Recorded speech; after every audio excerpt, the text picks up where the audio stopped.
Prisión para o líder do clan dos Fanchos e pros outros dous detidos polo alixo de 1.500 kilos de cocaína na Pobra do Caramiñal. Os fardos estaban agochados nun galpón á espera de ser distribuídos a unha organización dos Balcáns. Xornada negra nas nosas estradas. Esta tarde morreu o conductor dunha furgoneta ao chocar contra un coche e un camión en Curtis. Antes, no concello Pontevedrés das Neves, outro home falecía tras bater tamén contra un camión. Todo nunha xornada de chuvia nas estradas. Galicia é terra de reloxos de sol, a maioría datan do século XVIII e cóntanse por centos. Están en igrexas, en pazos ou en hórreos. Nas igrexas marcaban o horario do culto, nos hórreos o discorrer da vida labrega, e todos eles sinalan con exactitude a hora do sol. Comezamos, boas noites. Prisión sen fianza pro líder do clan dos Fanchos e outros dous detidos polo alixo de cocaína da Pobra do Caramiñal. Os tres están acusados dun presunto delito contra a saúde pública. Alejandro Álvarez.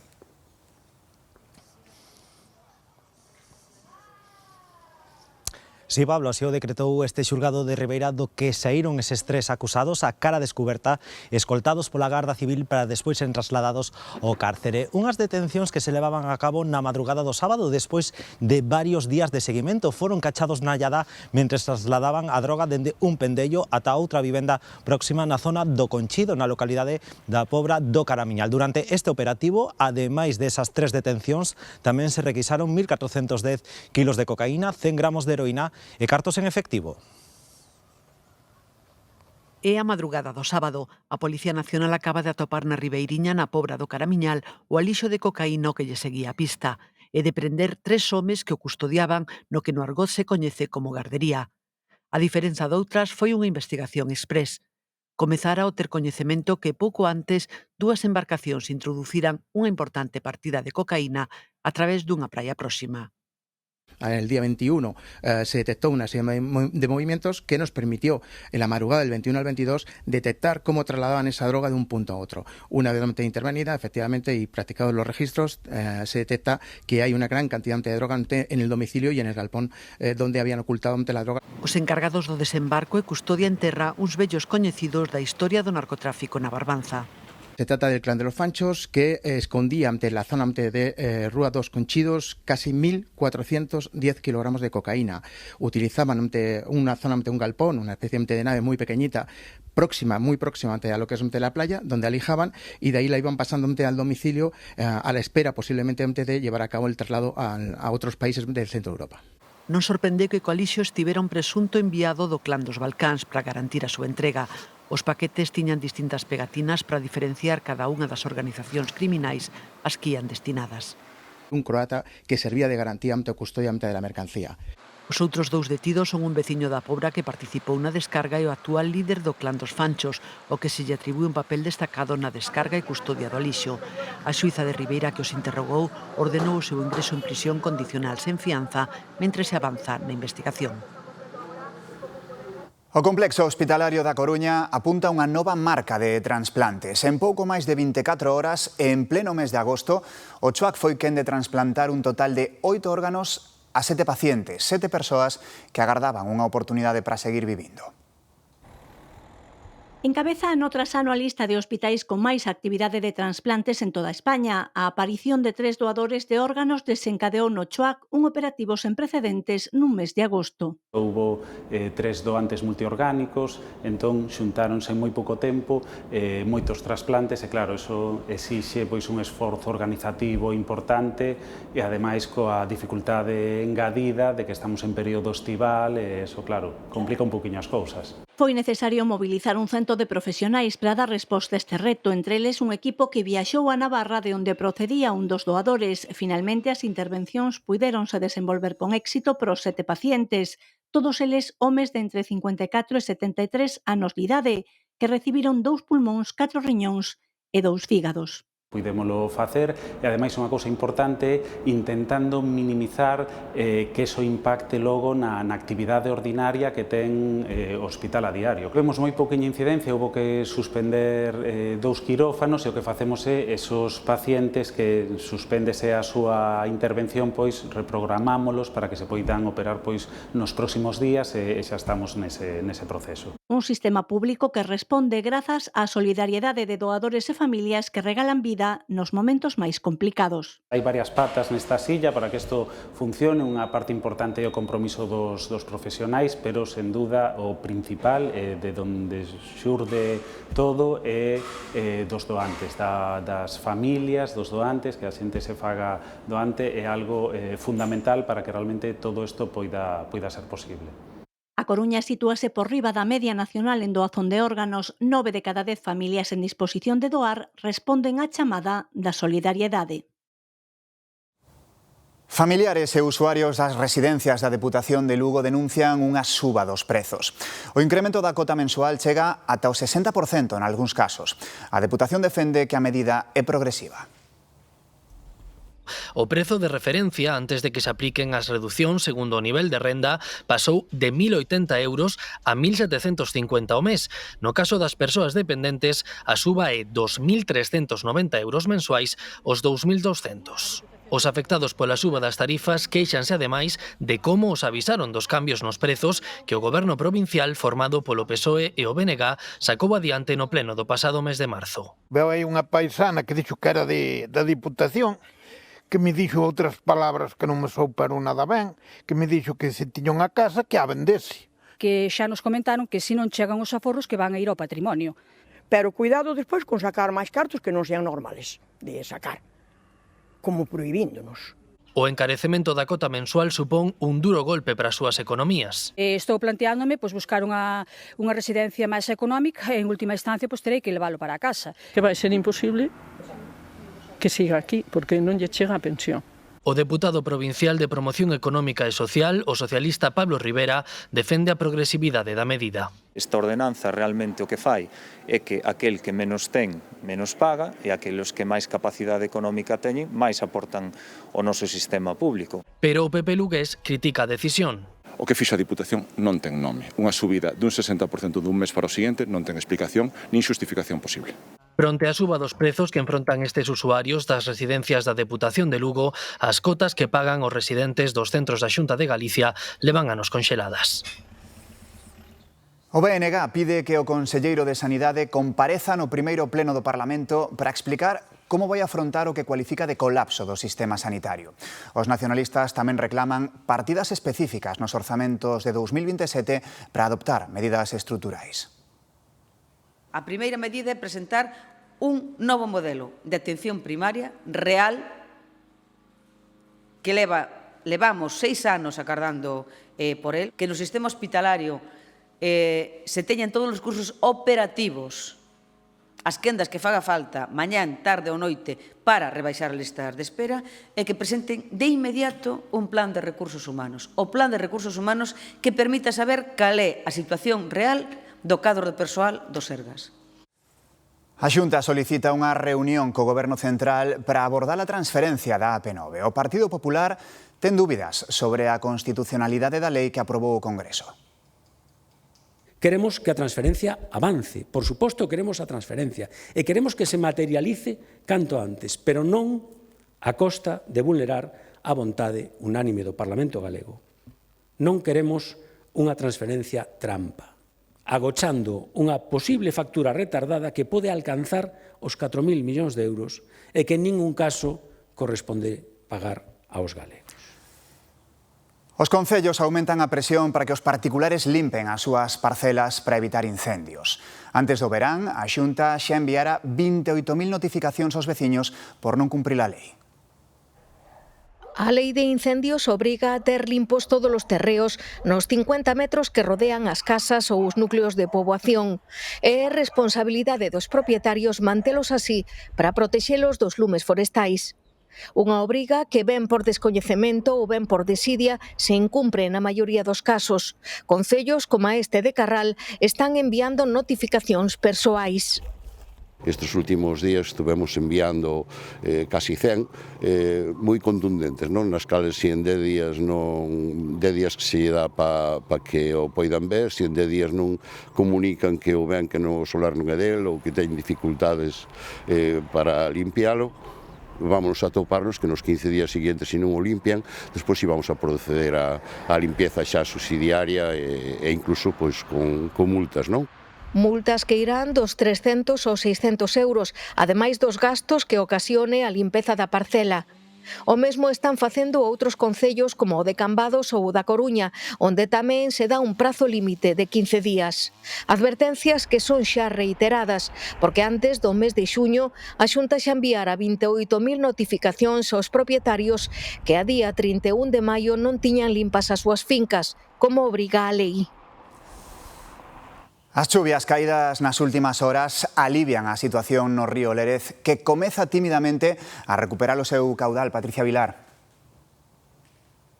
Sí, de momento moi lixeiramente, pero o nivel deste río do Lérez vai hoxe algo máis alto que en días anteriores. As chuvias caídas nas últimas horas axudaron a que o caudal comece a recuperarse. O Concello confía en que as chuvias previstas para os próximos días axuden para consolidar esa tendencia e que se poida garantir o abastecemento a toda a poboación sen ter que botar man das reservas do encoro do Pontillón do Castro. Ademais, informan que tamén se diminuiu un pouco o consumo de auga debido a que comeza a baixar a afluencia turística nos concellos da comarca. Isto alivia tamén a situación do caudal, unha situación que obrigou a decretar a alerta por seca o pasado 11 de agosto e a tomar medidas de restricción do uso da agua. Xornada tráxica nas nosas estradas. Un home morreu ao chocar a súa furgoneta contra un turismo en Curtis. Foi liberado aínda con vida, pero faleceu mentres era atendido polo equipo dun helicóptero medicalizado enviado desde Santiago. No sinistro tamén se viu implicado un camión. Os condutores dos outros dous vehículos resultaron ilesos. En este outro accidente das Neves faleceu o condutor dun turismo que bateu de fronte contra un camión. O sinistro produciuse este mediodía na estrada que vai de Salvaterra a Crecente, a carón do Miño. A vítima quedou atrapada no interior do vehículo e o seu corpo tivo que ser excarcerado. Ademais, un camión emborcaba esta tarde nun dos carrís da AP9 que dá acceso á autovía do Salnés.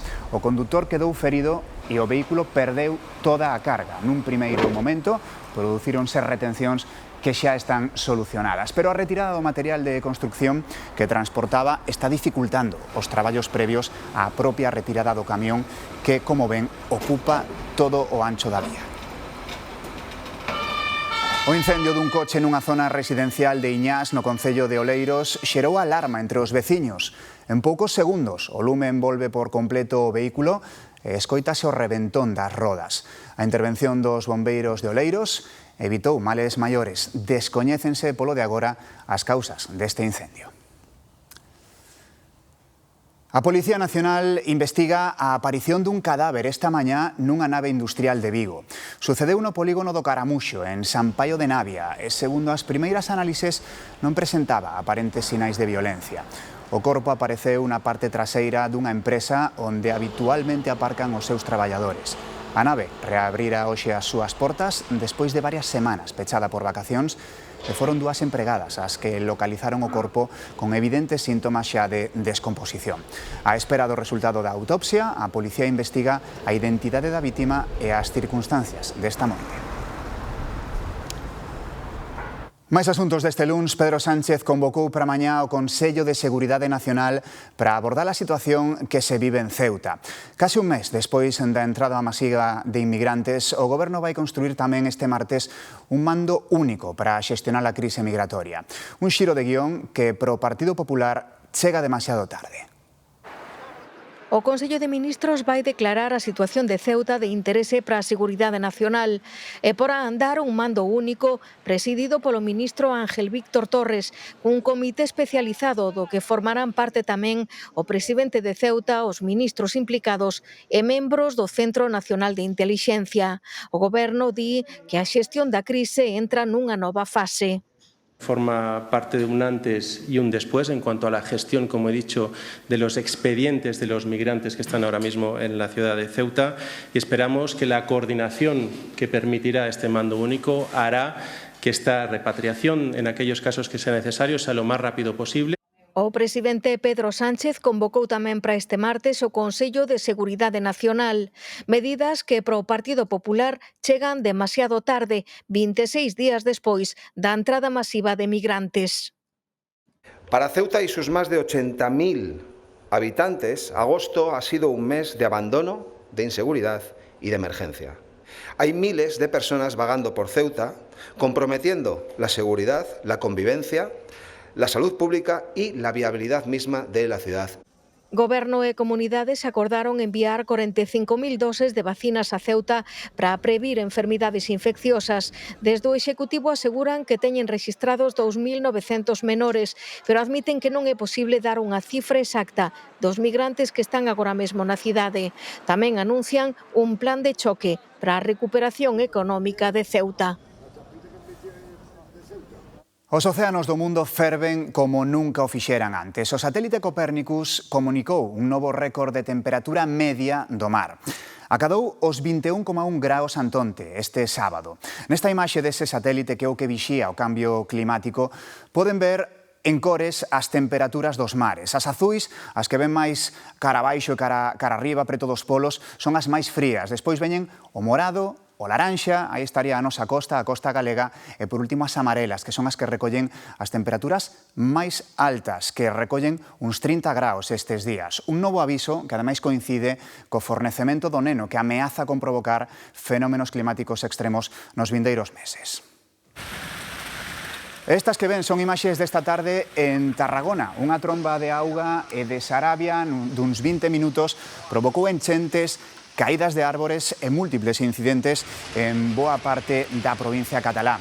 Hai máis de 10 persoas feridas. A treboada colapsou o tráfico rodado e obrigou a cortar varias liñas ferroviarias, tanto de rodalías como regionais.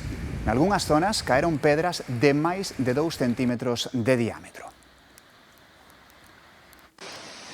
En a China, un tifón obrigou a evacuar 29.000 persoas en varias rexións. Estánse rexistrando crecidas rápidas de ríos, asolagamentos como os que ven e cortes de luz e comunicacións. Este é o tifón número 17 que sofre a China tras un verán marcado polas chuvias torrenciais, polas riadas e por corrementos que deixaron decenas de mortos e evacuacións de centos de miles de persoas no país asiático.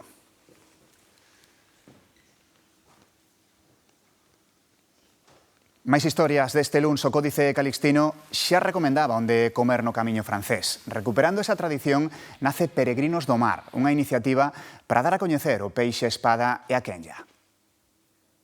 O obxectivo é saborear cada etapa. Lucía Freitas estivo a preparar os petiscos que ofreceu na terraza do Hotel Costa Bella. Estamos facendo a brasa, mira como cae a gotiña, é unha ventresca de peixe espada rosa, vale? Simplemente volta a volta, imos acompañala cun pouco de sema de ovo e logo imos a rematala cun verde de allo porro.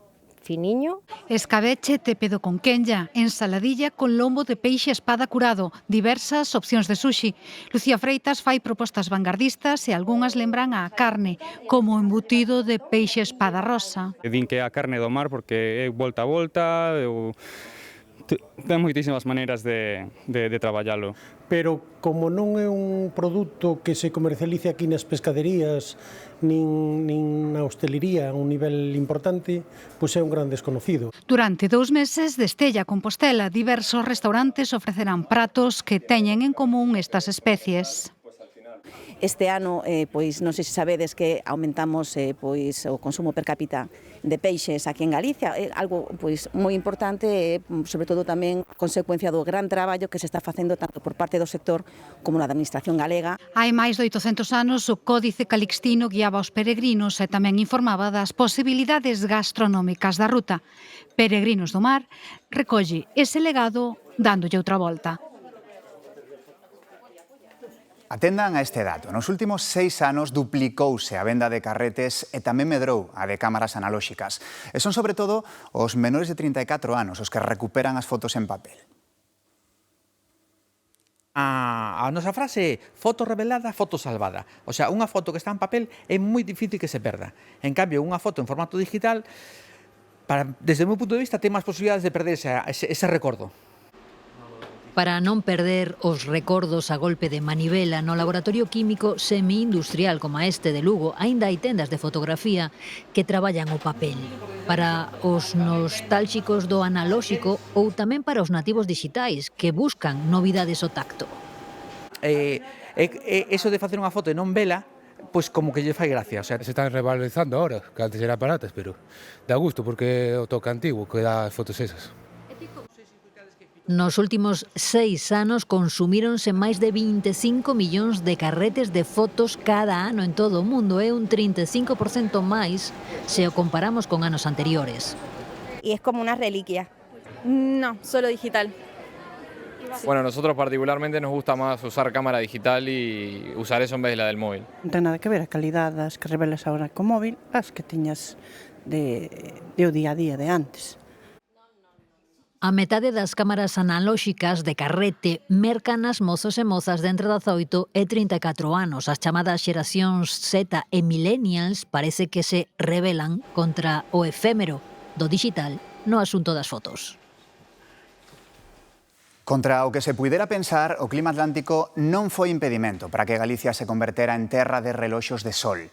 A maior parte datan do século XVIII, a época da Ilustración, e centos deles continúan espallados por todo o noso territorio.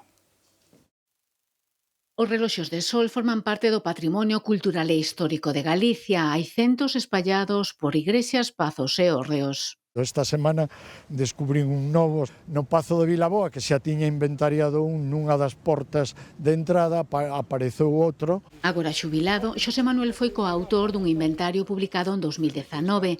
Chegaron a localizar case 600 reloxos de sol só na provincia da Coruña. É a provincia en que máis reloxos de sol apareceron, curiosamente nunha zona como é a Coruña, que tampouco podemos presumir moitísimo de sol como pode ser o Levante. No século XVIII, canteiros e ferreiros eran os encargados de elaborar estes cuadrantes en pedra que indicaban con exactitude a hora do sol.